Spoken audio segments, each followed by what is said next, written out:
You're listening to Sorry for Asking. Sorry for asking. I'm Cole Connor. And I'm Adam Ramzi. This is where we talk shop, ask questions, Tell stories and laugh some laughs about being creators. as well as consumers of adult content. We love watching too. We certainly do. We also discuss the impact adult films have had on us On our guests. and on the LGBTQ community. So strap on and strap in. And here we go.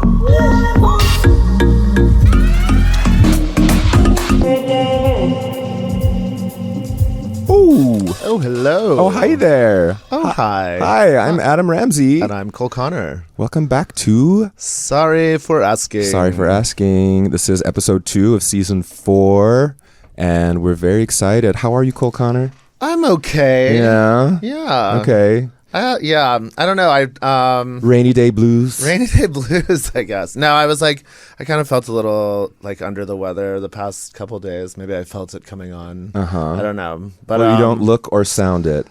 Well, I'm Thank better. goodness. We have our first guest of the season. This fine day is a rainy day in Los Angeles, but that's okay because we're going to brighten your day with the beautiful, handsome, and certainly one of my favorite people in the world, Mr. Emil Jameson. Hello, hello. Hi there. Look at that smile. Welcome. That voice. How are you today? Good. Yeah. Wow. It seems like a running theme today. Yeah. We're all like, yeah, fine. Yeah, fine. I mean, between the rain, which, good, we need it, and the world falling apart, you know what? I'm managing. What, is something happening? I don't, what are you talking about? I just saw this, thing on this, niche news outlet. Yeah.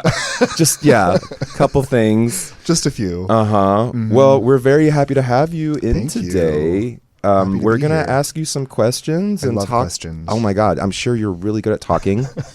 You have a background in words, I do. and we're going to be getting into that. Yes. How long have you been in the adult industry at this point? It's coming up on 3 years, I think. 3 years. 3. Yeah. Jeez. Is that That's long or long. short? That's I long. guess. Yeah, I'm Thank like, you. I don't know. I guess I thought it was less. Surprise. Sneaking up.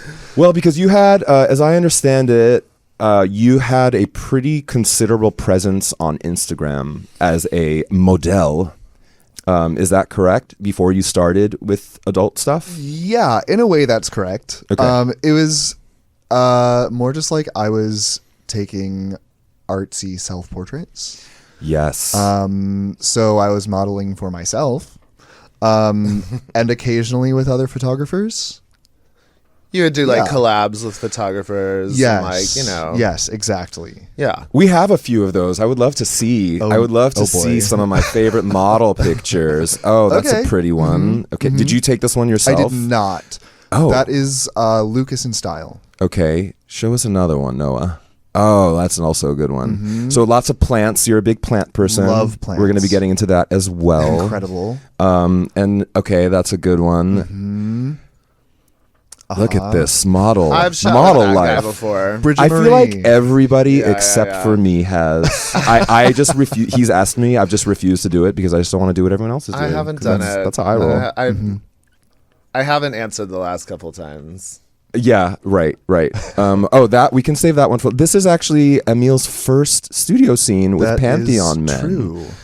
You had already been doing your personal content stuff before you started with studio. That is correct. Yeah. How was it going into studio work? Certainly different. Okay. But I feel like if I had not done personal stuff beforehand, it would have been jarring to go from a person who has had sex before to being a person who is getting paid to have sex on camera. Like by a studio. Yeah. By a studio, With yes. a Yes, with exactly. a camera With- person around. Yes, a camera person, someone that has been decided for me to have a scene with, as opposed to reaching out to people that I think are hot and being like, let's do the deed on camera. Yeah.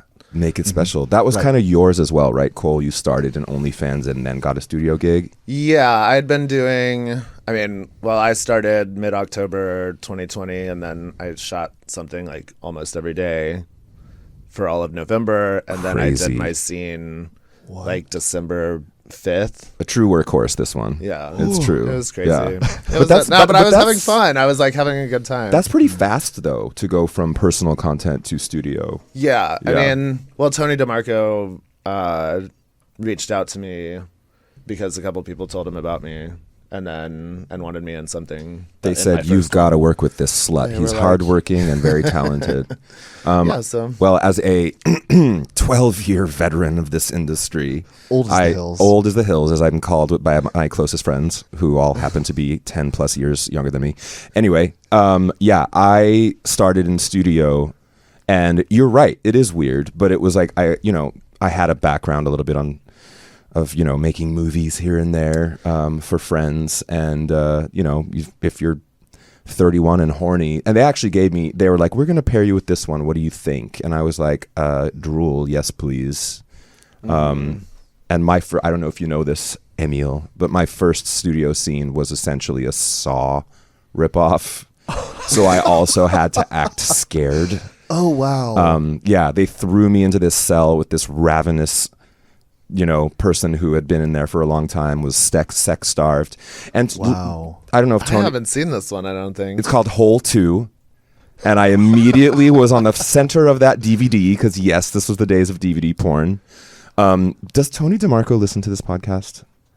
I kind of doubt it. I but, doubt it. Okay, I'm guessing this is why he never hired me again.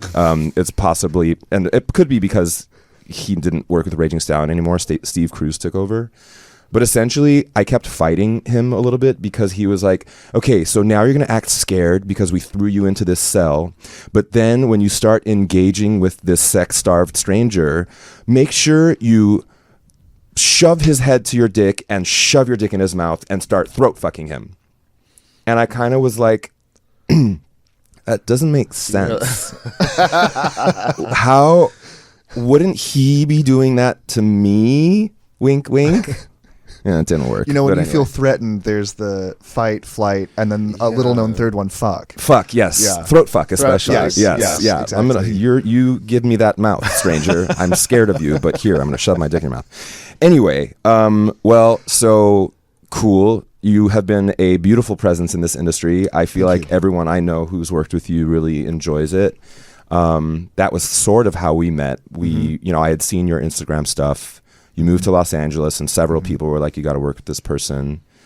And yeah, great job. Thanks. Let's get into some of the makings of Emil Jameson. We're going to start with where you were born and how you grew up. I was born in Akron, Ohio, Uh-huh. which is near Cleveland. Kind of. Northeast. Northeastern Ohio. Ohio? Okay. Yes.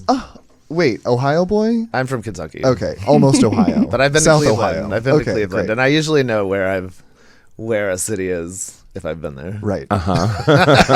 Usually. Good. Not always. Not always the case. Impressive. Yes.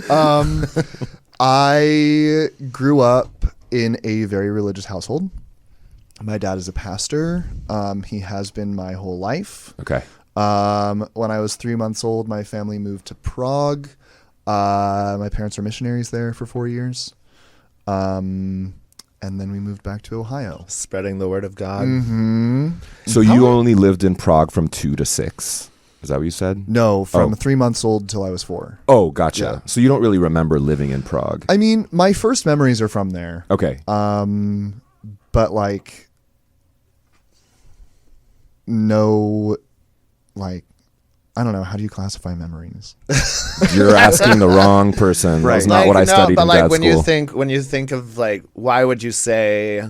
What makes you say that you have your first memories are from there? Like, what is the memory? I mean, like being at a market in the old town square, and like the linoleum in our apartment, and Okay. like memories with my dad of like just playing. Yeah. Or I said, do you have memories from when you were 4? I probably do. Yeah. yeah, like yeah. like swing set things Yeah, and like other yeah. kids. Yeah, there's some random Yeah, little yeah. blips of Right. stuff. They're random little blips. Yeah. So then you moved back to Akron. Yes. And you were there for how long? Until I was 18. Until you were 18. And what was it like being a young gay boy in Akron / teenager? Very confusing. Okay, talk about it. I knew I was gay when I was, a normal age, like 11 or 12. Really? Yeah. May I ask how? Like, what was knowing that at 11 like? Yeah. There were just boys that I had crushes on. Uh-huh. And I was like, well, if I make myself try really hard, I can have a crush on a girl. But it's way easier and a lot more terrifying having crushes on boys. Did you experiment with boys like at that age? No. No. Absolutely terrified to do that. So it was just like the secret that I harbored for a while. And then my dad actually outed me when I was 18, right before high school graduation. He had installed, this is like really shady of him. He had installed this like parental, like, I don't know. Parental control. Yeah. On the computer. And it wasn't a thing that prevented you from going to any inappropriate website. It let you go there. It just spied. It just told him that I went there. He just checked the search history. Oh no, I deleted the search history, but it then would he just could be like, still find it. if you went to one of these websites, it would send him an email and be like, this website was accessed. What were the websites? They were like the softest core porn websites. It was like, Don't say any by name, since we apparently can't say any Sure. websites on Oh, this. yeah. okay. I mean, I am. I don't remember what they were. I mean, like, I'm just curious what the content was like. Oh, really. it was literally just like still images of naked men. Like there was, I don't think I like saw gay sex until I was like 20. Okay. Yeah, I was late to that party too, I feel like. Yeah. And when I first thought, I was like, in the butt. Like, what? Yeah. Yeah. And I was like, that's a lot. That's gross. yeah. I would never. I wouldn't. But let's see a Never. little more. It is if it's Let's see a my little. butt. What were you like? Did you have exposure to any other kind of sexual content in your like formative years or teenage years? Like, did you see movies or No. straight porn? No, I was extremely sheltered. Okay. Did you have siblings? I had an older sister. Okay. Yeah. Yeah, extremely sheltered, hyper obedient as a child. Like fully drank the Christian Kool-Aid and was like, if a little kid can be really judgmental and like a total prude, that was me. Yeah, I was like little Bible thumper kid. Can I ask a question Sounds fun. that, Of course. that I have not talked to a lot of people about this, and maybe you guys can help me understand if you experience this as well. I know of myself and of several others times when we might have said something negative about gay people or gay sex just to kind of like cover up, and I had like weird guilt about it. Did you ever have moments like that where you were like extra judgmental of the gay experience or like gay people or gay content you had seen on like TV? Yeah, I Like, ew, that's gross. I can think of a couple of those things, and it was actually just toward individuals. like in your life or Yeah, just like people in media? I like was in high school with. Oh. Were like, I don't think I ever said anything bad about them, but I like knew my opinion of them. Gotcha. And honestly, I don't think it was like to cover up the fact that I was gay. It was more the fact that, oh man, this is getting like, You were so invested in the drinking of the Kool-Aid. yes, yeah, Like that you actually believed the propaganda. exactly. Yeah. Wait, Yeah. what were you going to say? This is getting Okay, what? so I was gonna say this is getting like serious. That's This what is we're like going something- for. Great. Like, tell us the truth. This is something that I've thought about a lot. Okay. And have had to like write lots of versions of this down. But what I realized after coming out and after leaving the church was that what I believed was that if someone didn't hate me as much as I hated myself, then they didn't love me. And it was this weird, twisted construct of love that I had that was actually just self-hate.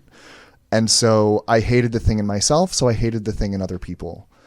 Right. And so I thought that I was like doing them an act of love by hating the thing that I saw as sin. And it like, it's all kind of mental gymnastics, but that is so much of what is taught as morality Yeah. in evangelical spaces. Right. Wow. How what was the process of getting out of that mindset? Mm-hmm. I had some friends in college who I think were realizing that I was gay before I was Same. acknowledging it. Like I Same. knew it, but was not willing to accept it. And I think they were just like, he's gay, like whatever. And I went to a not super conservative Christian college, but a Christian college. So it was still just like we're not sure if we like gays, but like most of the student body was like, yeah, it's fine, whatever. Mm-hmm. And I knew from conversations that they had that they were like, yes, being gay is fine, whatever. And I was like, oh no, I have this construct inside me of like, if you're not supporting me in me trying to kill this part of myself, then this isn't, you don't love me. Wow. Insane. And so I like broke off those friendships and didn't really know why. I like tried to rationalize it to myself. Yeah. And it really did take me like years to figure out like what these people were so good to me. Yeah. Why did I feel so let down by them? And so it was just thinking through all of that finally like came to that realization that it was just this twisted, sick sense of love and hate together. I don't know. I think for me it was like, for what I've come to understand is that like, because I fought it and like I didn't want to be honest with myself about being gay,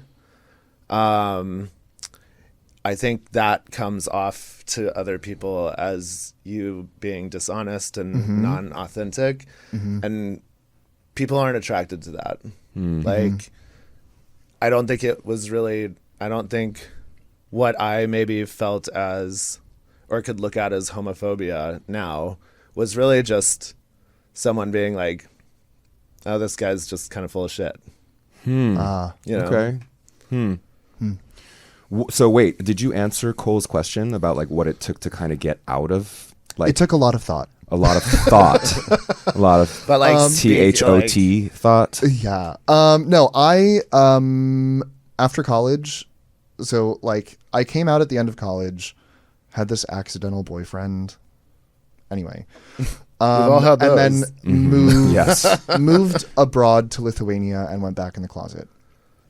And while I was there were like no churches in English. So I just stopped going to church and was away from my family for an extended period of time for the first time in my life. And had experienced being out and then experienced going back in. And all of that was kind of traumatic, but in the best way. And it just kind of like, I realized I didn't believe this shit anymore. I was just like, I just want to like suck a dick. Amen, sister. And it was honestly this like I felt myself like standing on a cliff of like, okay, if I step off, either nothing's going to change or I'm going to turn into the worst sinner imaginable and I'm going straight to hell. And really nothing changed. So Why? Oh, Do you remember the first dick you sucked? Yes. Who was it? Am I allowed to say names? You can if talk you want about to, or you the could just- penis itself. Or no, I want to maybe the scenario of who this person was and All right. how his dick landed This in your mouth. is the gym showers in Cuyahoga Falls, Ohio, at the former LA Fitness. When you were how old? 23 or 4. So was this 24. after college or after This is Lithuania? after Lithuania. Can you tell us Yeah. what you were doing in Lithuania? I was working for a university that had a study abroad program. So I was traveling around the States and Canada to recruit university students to study abroad in Lithuania. So I spent 6 to 7 weeks every semester traveling around the US, and then I would go back to Lithuania and basically act as a cultural guide or chaperone to the students that were studying there. Oh wow. So I had done this program a few years earlier, so I was like familiar with the school, with the culture, with the language to some degree. Yeah. And is Lithuania a hard place to be gay? Yes. Oh, so that's why you felt like you were forced back in the closet. It was a Christian university. Uh-huh. Lithuania itself is just quite conservative, especially where I was. In the capital, maybe a little bit different, but I was on the coast of the Baltic Sea, and it was much more conservative. Wow. Yeah. Okay. And then you came back to Akron Yeah. and sucked your first dick. Yes. Because you were like, wow, that was a long time not being gay. Time to jump back in. Exactly. And how did that feel? Was there shame or was there more like liberation? Oh my God, I was shaking with excitement. You know what? The first time that I was with a man, I was literally like hyperventilating, I think. Yeah. For sure. Yeah. I was so scared and so excited. And yeah. And I also remember the first dick I sucked. It was a man from Louisiana, ginger, rugby body. It was in Washington, D.C. in the dorms that I was staying in when I had internships. Dorms. Thank God for those. My Lord. Who was the first dick you sucked, Cole Connor? Oh man. Well, I'm not sure if I because I was struggling with it. I think my first few experiences with gay sex were like blackout drunk. So because Wow. then I could be like, oh, that wasn't me. That was just like, I was just so fucked up. I could rationalize Oh it. boy. But I do remember meeting a guy. And this was in Lexington. It was probably before I moved. It Doesn't hasn't matter. been- yeah, it doesn't matter. It was probably when I was like 21. But he had the same name as me, and the same birthday. Whoa. And we spent all night fucking, and I never saw him again. Wow. Well, that's kind of fun. But we had this like weird like connection. I definitely Yeah. was like, oh my God, this Yeah. guy's just like me. Yeah. It was very- Well, I want to pull a couple photos up if you don't mind. Some younger photos, Mr. Emil Jameson before he was Emil Jameson. Look at this guy. Oh, man. Look how cute. Look at that hair. Look at oh wow, Right? look at this Oh, one. God. Yeah. This guy, would this guy believe the life you have today? Absolutely not. Oh man. I mean, Oh, I got so it's funny. Like you look very cute but very dorky. Were you always kind of dorky? Yeah. Yeah. Yeah. You studied linguistics Twice. as in undergrad as well as grad? Yes. Okay. All right. What made you choose that field? It was actually a suggestion from my mom. Okay. I originally wanted to go into music education, but that seemed too involved, as in I didn't want to do student teaching. I didn't want to like have 2 majors. So she was like, well, what about linguistics? Like, you made up an alphabet when you were 3. You learn languages for fun. You've memorized the Hungarian national anthem Wow. as a joke. Like, you love German. Why not this? And I was like, you know what? You're right. And I think it's absolutely fascinating. Like 95% useless, but really interesting. Cool. So you do have a music background as well. You Yeah. currently teach piano. I do. That's my day job. You guys, he teaches piano, and he's learning to be a piano tuner. Can you imagine this person teaching you piano or tuning your piano? Look his Instagram up, and if you live in LA and need such services, reach out. I used to play piano pretty well. Really? Yeah, but didn't know that. it's been so long. But I could probably pick it up again. Yeah, it's like riding a bike. Yeah. Well, if you need lessons, I would just Right. need the right Yeah, instruction. you live not far from me, Yeah. so do you enjoy teaching piano? most of the time. Okay. Yeah. All right, cool. Well, that's great. Well, to get into just a little bit about what it's like today for you as a adult film creator, I want to talk a little bit also about you, what it's like to consume adult. Do you watch adult content? Do you like porn? Did you before, and do you less now? Like, what's that like? I've had like a undulating relationship with porn. Okay. Great word. Thank you. I think that it used to hold more importance to me. Yeah. And now I'm just like, I don't, it's so saturated. Like Yeah. Twitter is literally just butts and dicks.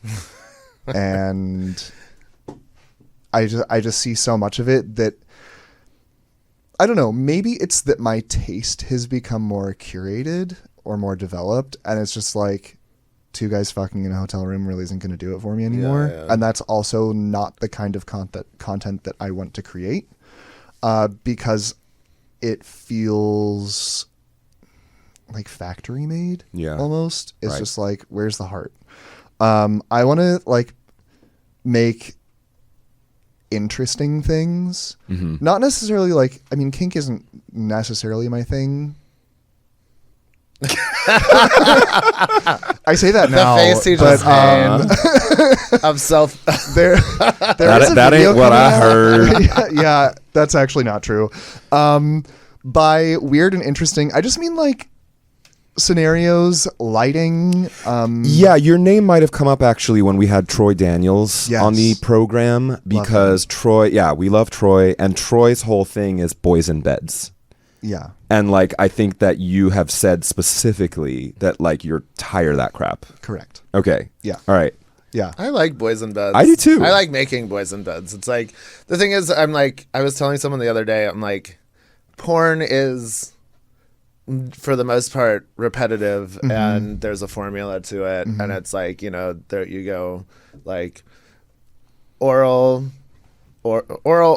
penetration, come, like, Right. it's like, So I mean, that I would say still kind of. I know people talk shit about that formula a lot, and you know we've come to rely on it as like a staple. But like if you think about it, that is kind of a natural trajectory of natural sex as well. like the foreplay. I mean, it doesn't have to. I know, but like if the goal is to fuck and come, you start with kissing. You start with building the chemistry. You start with oral and foreplay, and so I don't hate it. And you know, essentially we're creating a fantasy, but we're also showing what sex is like and how it can feel good, and It's like educational. and how it can look sure. good, and how it can look good, and like, And how it porn can is look just good, yes. making it look Yeah. good. Sometimes people have like awkward sex in the dark, like, Yes. you know, like normals. and like yeah, You know, and sometimes I understand, like I read a book called Sex Outside the Lines by someone named Chris Donahue, who swore up and down that what he was trying to kind of purvey to his readers was that sex doesn't have to follow a formula. You don't have to be hard. You don't have to come. You don't have to follow this structured schedule in order to experience pleasure with a partner. Do you guys ascribe to that? I agree with that. But when you're making porn, you want to make it you want to make stuff that people want to watch, which is like, I mean, sometimes people get too nervous to be like, sometimes real people having real sex. might be too nervous and they can't come, or like they can't get hard, and like they're, so they want to see people having no problem with it, no issue, and like fantasize about having that experience themselves. Yeah. I disagree. Okay, tell us. Explain. Expound. My favorite kind of porn to watch is where there is chemistry, whether it's real or manufactured. And a lot of the time that does not follow a formula. It just follows what your bodies want to do. And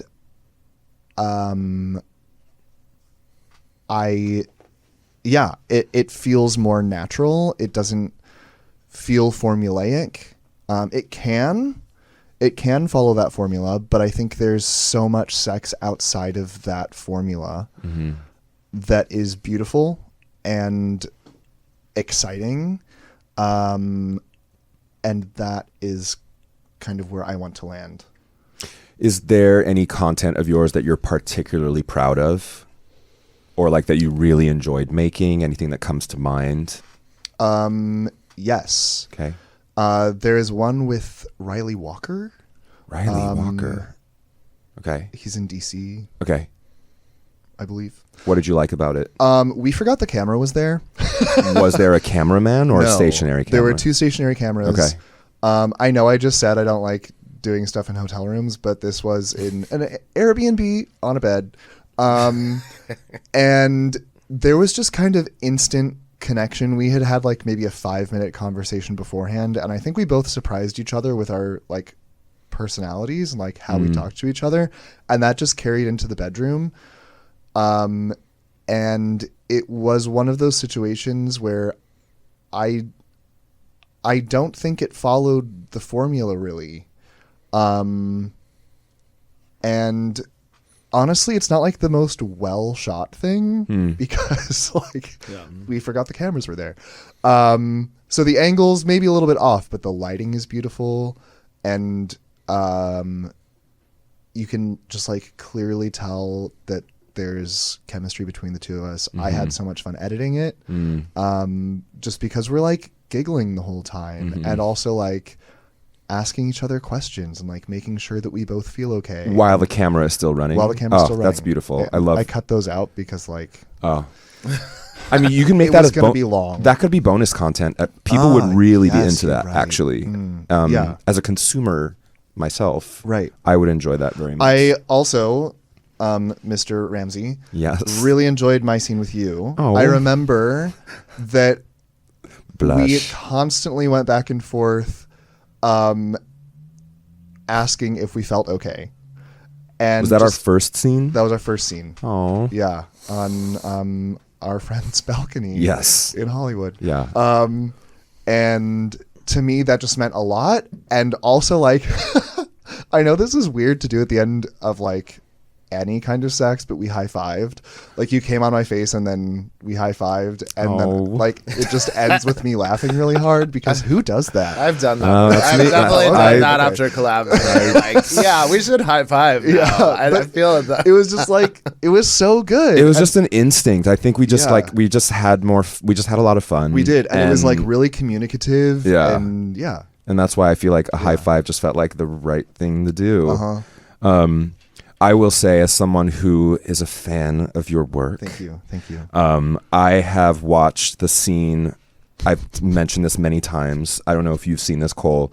He has like a 55-minute scene with Derek Cage in this beautifully lit hotel. I mean, you're talking about you hate hotel rooms and you hate beds. I know. Excellent work. Like, I mean, it's beautifully lit. There's great angles, and I'm shitting you not. This is me plugging a person I care for and like I'm excited to have on this podcast, but like honestly, I can't get through about 60 seconds of that scene without coming. Right. Like it's just so beautiful. And yeah, you know, and you're both people that I like very much, and so to see you guys just have so much fun together, and you go in and out of like just hanging out into like deep passionate fucking. Yeah.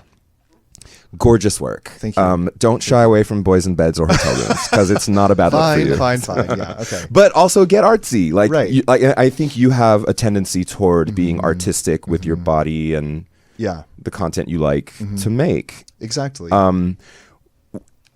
I partly wanted to show those cute, young, dorky photos of you because as someone who doubted himself a lot for a long time and then now is all of a sudden like, or in the past 12 years has been in the position to get paid for his naked body, was that something you had to just realized one day? Like, yes. okay, what was it like kind of realizing like, oh, I'm attractive and I actually pose really well for the camera? Yeah. Like, it was part of my like leaving Christianity where modesty was preached so hard that like don't show your body, doesn't matter if you're a boy or a girl, like your body is not to be shown. And then I was in grad school and like the second semester specifically, my professors were on strike, so I had like a class to go to each week.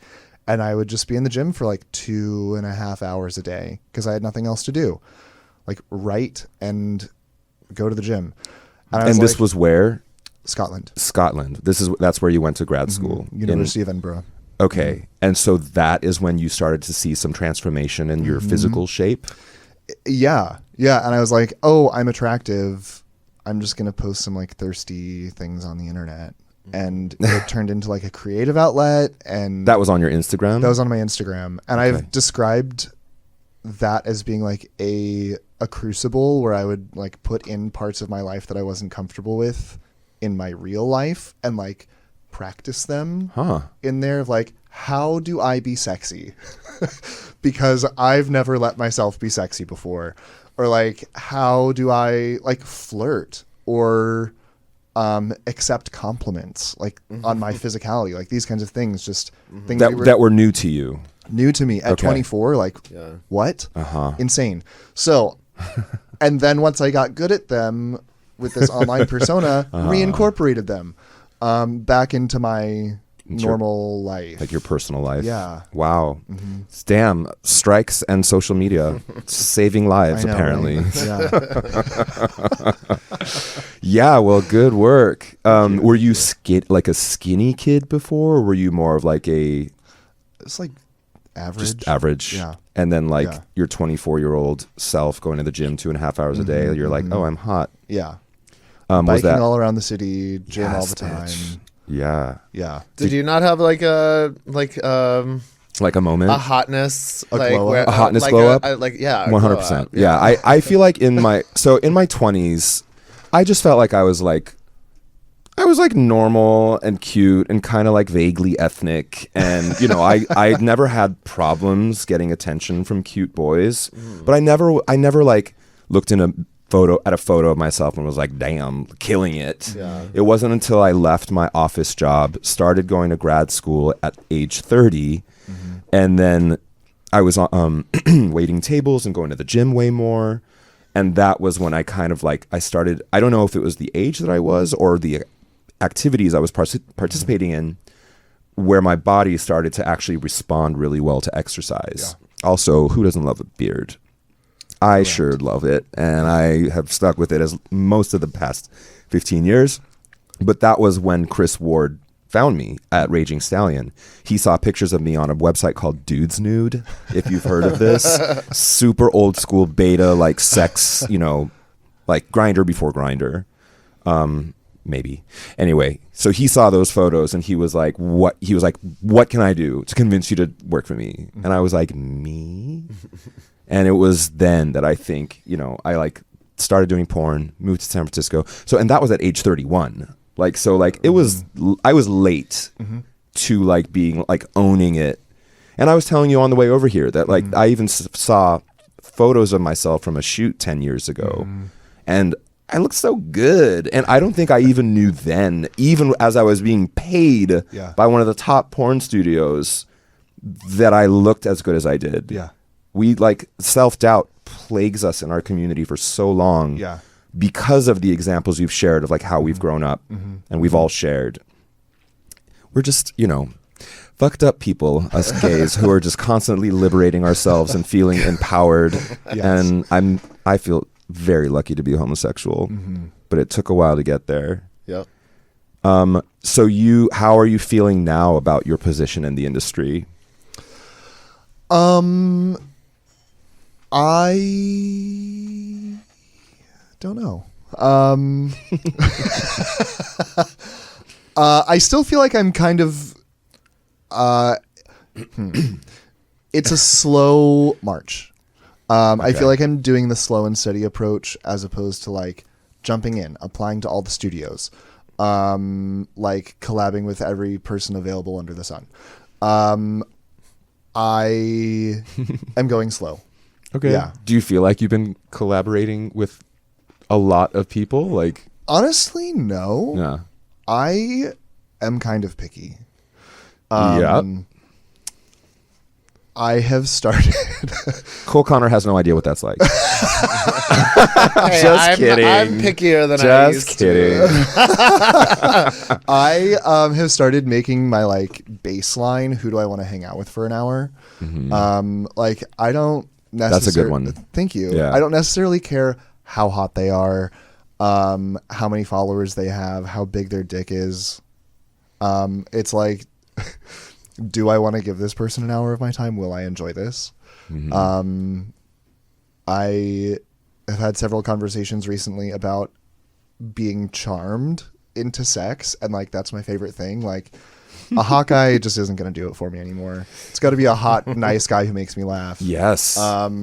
So if you can do that, you're in luck. Okay. Is there anyone that you haven't worked with that you would love to work with in the industry? Like anyone you're a particular fan of that you would love to meet and fuck? I mean, this is not likely to happen, but like Francois Saga.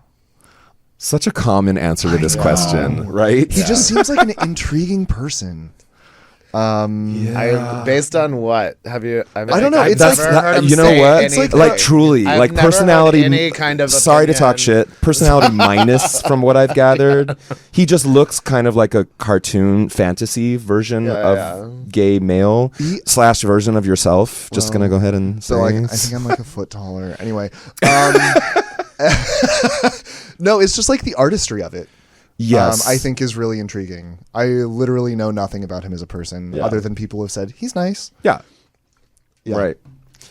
But other people in the industry, no, I just like having sex with my friends. Yes. My favorite. Yeah. Yeah. The hot dog boys, just like going through them. Yes. Yeah. If you guys have looked at our hot dog Instagram, you'll probably have seen Emil a lot because once he got introduced to the fold, he became one of Mario Diaz's favorite go-go boys, and I think I attribute that partly to your teacher's pet attitude. I do have that. Yeah, That you is- sort. that I is a mean, goal of you mine. sort of mentioned it a little bit about your childhood, so Yeah. you can take the boy out of Akron, but Correct. Yeah.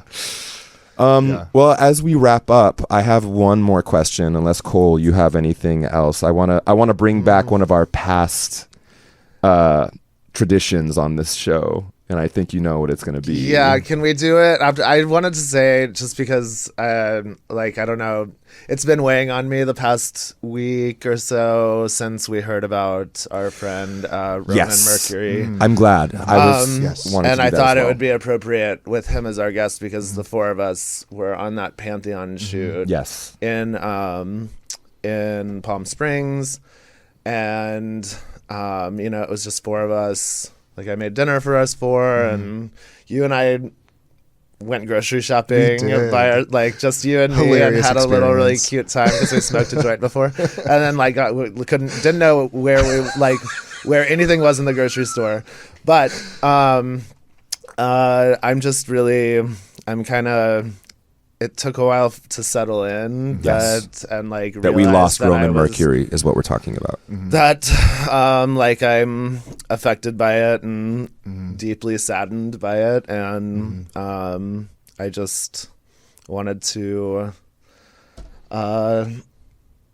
say his name and Thank you. I'm sorry. I actually meant to do that and completely forgot. I've been having so much fun in this conversation. But it's true. The three of us and Brody Meyer and a couple other performers had such a wonderful weekend with Pantheon Men in May, I want to say, of this past year. And Roman Mercury, what a goofball. We had so much fun. He was my first scene partner ever. Really, in studio. Yes. Yeah, I guess that photo that we showed was kind of from that day. weekend. Yeah. We'll miss you, Roman, and also Tim Kruger. Rest in peace. Oh my God. Yeah. Like two huge losses in the industry, back to back. Thank you, Cole, for mentioning that. As we wrap up, I would like to ask you a final question, Mr. Jameson. We could pull up one of those older photos, Noah, if you don't mind, but we can also go even younger. If you could, in the tradition of RuPaul's Drag Race, as they used to do, if you could speak to your younger self. Just keep that one up because we don't want it to be too young. No, that's it. No, we can drop those. Yeah, basically, like, point being, tell your younger self a little bit about you today, and like, what would you tell your younger self today from what you know and what you've experienced since your younger years? That is a great question. And I'm thinking about myself in those photos when I was in the green shirt, 22. And the other one, 23. Wow. I would. What would you tell him? Yeah. I would tell him to not be afraid of making decisions. To listen to what you know you want. And to not be afraid to disappoint your mom. Hey, Yeah. that's pretty good advice. Yeah, reach out to us, listeners, if that sounds like good advice to you. Don't be afraid to disappoint your moms. Cool. Well, this was a great conversation, as I knew it would be. Thanks for coming on. Of course. Thank Thanks you for so having much. me. You guys look for Emil Jameson at his Instagram listed there, Emil_Jameson_. Also been known on the other website as Femi Daddy. One and the same. Yeah, right. Yes. Love that. Thank you so much for joining us. Of course. I sure do love you. Love you too. Yeah. Blush again. Thank you all so much for listening, and tune in to our next episode with none other than Mr. Logan Stevens, another beautiful multi-hyphenate. Thank you, Cole. You're welcome. I am Cole Connor. I'm Adam Ramzi. This has been Sorry for Asking. Bye now. Bye. This has been Sorry for Asking. Be sure to like, comment, and subscribe. And until next time, stay sexy.